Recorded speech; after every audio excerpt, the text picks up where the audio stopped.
नमस्ते। अनक मिडिया प्रालीको सहकार्यमा नेपाल भाषा एकाडेमीको नेवा FM 106.6 मा यो कार्यक्रम आइतबारदेखि शुक्रबारसम्म दिउँसो 1 बजेदेखि 2 बजेसम्म प्रस्तुत गरिन्छ। कोरोनाको विशेष आजको कार्यक्रममा प्रविधितर्फ मलाई सहयोग गर्दै हुनुहुन्छ शरणा महर्जन।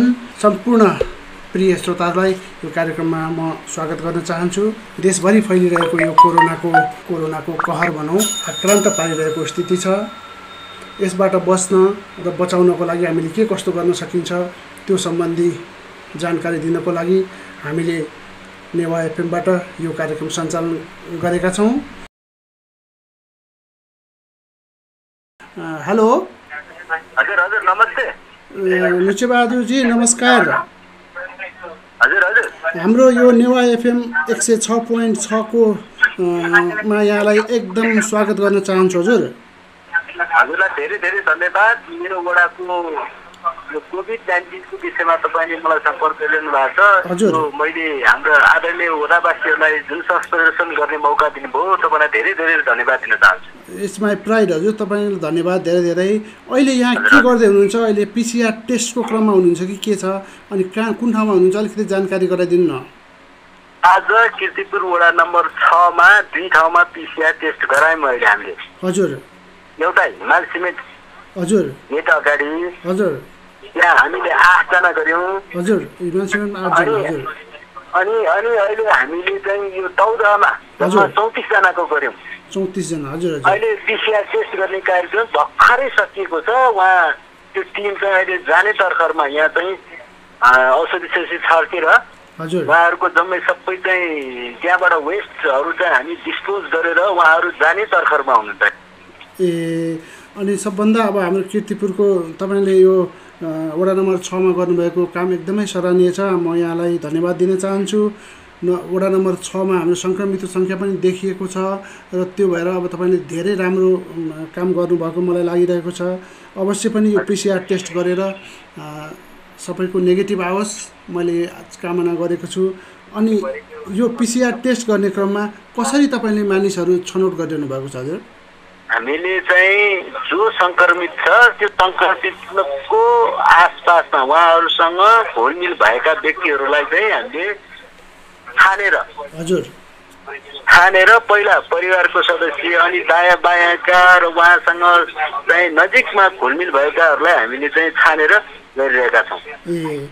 अनि यसरी बोलाउँदाखेरि उहाँहरूले मना गरेको नै भन्ने अथवा जाँदिन भन्ने यस्तो किसिमको कुनै प्रतिक्रिया पाउनु भएको छ?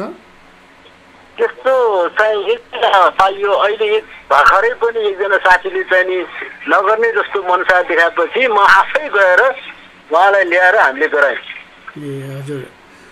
अब यो पिसिआर टेस्ट गर्ने क्रममा अब उनीहरूलाई त अब चाहे नेगेटिभै आओस् भन्ने हाम्रो चाहना छ न त।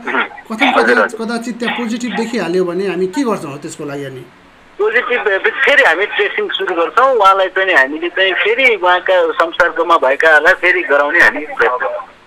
ए अनि भेन्टिलेसन के अरे त्यो आइसोलेसनमा राख्ने अथवा होम क्वारेन्टाइनमा राख्ने के व्यवस्था छ? यस्तो केही समस्या छ भने हामीले आइसोलेसनै पठाउने गरेको छ। हजुर। सिम्पल छ भने हामीले होम क्वारेन्टाइनै राखिरहेको पनि छौँ। यहाँ अहिलेसम्म यो कीर्तिपुरको वडा नम्बर 6 मा चाहिँ सङ्क्रमितको सङ्ख्या चाहिँ कति देखिएको छ अहिले? अहिले चाहिँ कन्फर्म भएको चाहिँ अहिलेसम्म 8 जना। 8 जना। वडा नम्बर 6 मा 8 जना है? हजुर हजुर हजुर। ए अनि तिनीहरूको चाहिँ अब कतिपटक टेस्ट गर्नुपर्छ भन्ने हुन्छ नि हैन? अब यो पहिलो चरणमा छ। हजुर।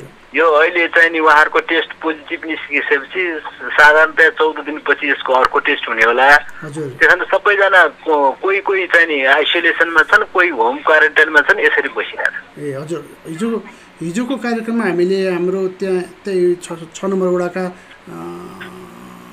मैले के नाम बिर्सेँ मैले, महर्जनजी हुनुहुन्थ्यो, उहाँसँग कुराकानी गरेका थियौँ। होम क्वारेन्टाइनमा बसिरहनु भएको थियो। ए देवबहादुर महर्जन होला। देवबहादुर महर्जनजी। हजुर उहाँसँग कुराकानी गरेको थियो।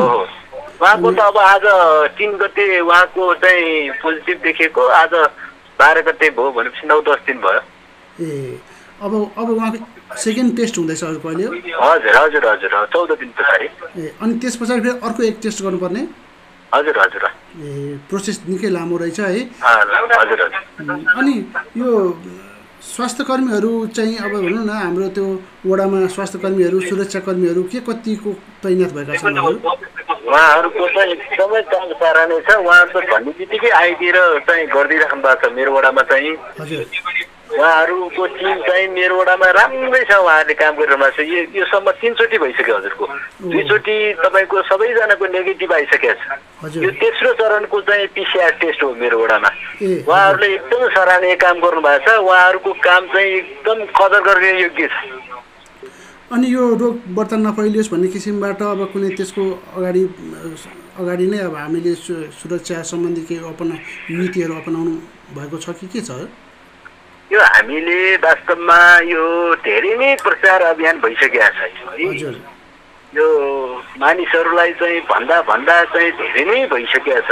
यो प्रचार अभियान धेरै गरिसक्यौँ यसमा अब कसरी सरिरहेको छ यो चाहिँ बिचमा जुन लकडाउन सुरु गरिसकेपछि यो देखा परिरहेको छ यसलाई चाहिँ बिचमा हामीले अलिकति सावधानी अप्नाएनौँ कि भन्ने खालको हामीलाई पनि परेको छ यो हामीले अफिसहरू पनि खोल्यौँ तपाईँको चाहिँ यो बाहिरबाट आउने मान्छेहरू पनि भटाभटी काठमाडौँ छिर्न थाले यो कारणले चाहिँ अलि सङ्क्रमण बढे जस्तो देखिन्छ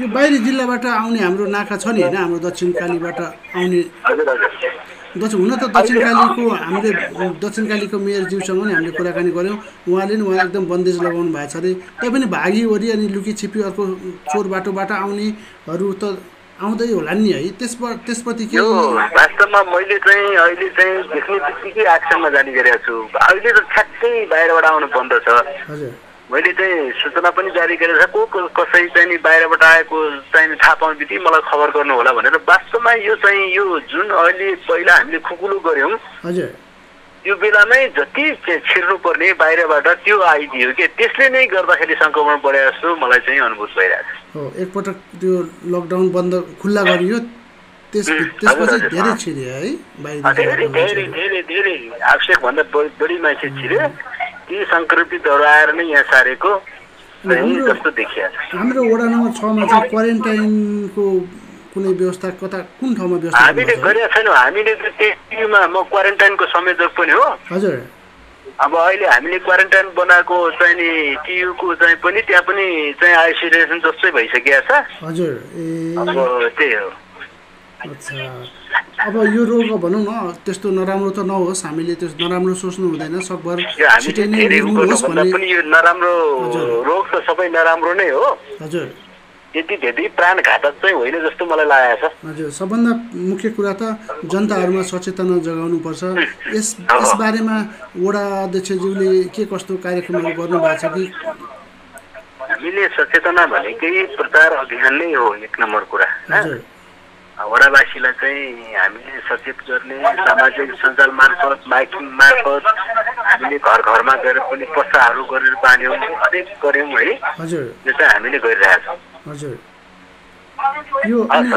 अनि अध्यक्षज्यूको अनि यो वडामा 8 जना सङ्क्रमितहरू छन् भन्ने सुन्यौँ होइन यो 8 जना मध्येमा अब त्यहाँ तिनीहरूको सामाजिक स्थिति के छ त्यो अलिकति हेला गर्ने खालको यस्तो कुनै सामाजिक विकृति हामीले गरेका छन् जसलाई चाहिँ जो होम क्वारेन्टाइन बसिरहेको छ उहाँहरूलाई चाहिँ केही त्यस्तो चाहिने अप्ठ्यारो पऱ्यो भने तुरुन्त मलाई फोन गर्नुहुन्छ उहाँहरूलाई चाहिने दैनिक उपभोग्य सामानहरू पनि हामी पुर्याइदिन्छौँ यो घर घरमा हामीले राम्रो व्यवस्था गरिदिएको छ उहाँहरू एकदम खुसी हुनुहुन्छ त्यो उपभोग्य सामानहरू के निःशुल्क त होइन होला है निःशुल्क होइन सशुल्क न हो अहिले पैसा तिर्नु पर्दैन पछि तिर्ने गरेर कसैलाई त्यस्तो समस्या छ भने हामी निःशुल्क पनि गर्छौँ धेरै राम्रो काम गर्नुभएको रहेछ अनि म अब जाँदा जाँदै अब यो कोरोनाको यो कहरमा अब वडावासीलाई कुनै सन्देश दिन चाहनुहुन्छ कि म वडावासीलाई हार्दिकतापूर्वक के अपिल गर्न चाहन्छु भने यो कोरोनाको कहरमा तपाईँहरूले जुन खालको सद्भाव सामाजिक सद्भाव राख्नुपर्ने त्यो राखिदिनु होला अत्यावश्यक काम नपरिकन चाहिँ घर बाहिर ननिस्किदिनु होला कथन कदाचित केही समस्या आयो भने मलाई सिधै सम्पर्क गर्नु होला आवश्यक सहयोगको लागि मैले पहल गर्नेछु भन्ने सन्देश दिन चाहन्छु अपिल गर्न चाहन्छु हजुर धन्यवाद वडाध्यक्षज्यू, हाम्रो कार्यक्रममा जोडिनु भयो। त्यस पछाडि यहाँको अमूल्य जानकारी हाम्रो वडावासीहरू र नगरपालिकाका र एफएम सुन्ने हाम्रा श्रोताहरूले पाउनुभयो। धेरै धेरै धन्यवाद नेवा एफएम 106.6 का तर्फबाट। तपाईँलाई पनि धेरै धन्यवाद। मैले चाहिँ आदरणीय मेरा वडावासीलाई केही यो कोरोना कहरको बारेमा बुझाउने संस्कृत गर्ने मौका दिनुभयो। तपाईँलाई वडा परिवारको तर्फबाट हार्दिक आभार प्रकट गर्न चाहन्छु। धन्यवाद। हामी अहिले लुच्छेबहादुर महर्जनज्यूसँग कुरा गर्दै थियौँ। उहाँ हुनुहुन्थ्यो कीर्तिपुर नगरपालिका वडा नम्बर 6 का वडाध्यक्षज्यू। आजको लागि यो कार्यक्रमबाट सराना महर्जन र म शङ्कर थापा बिदा माग्छौँ। नमस्ते।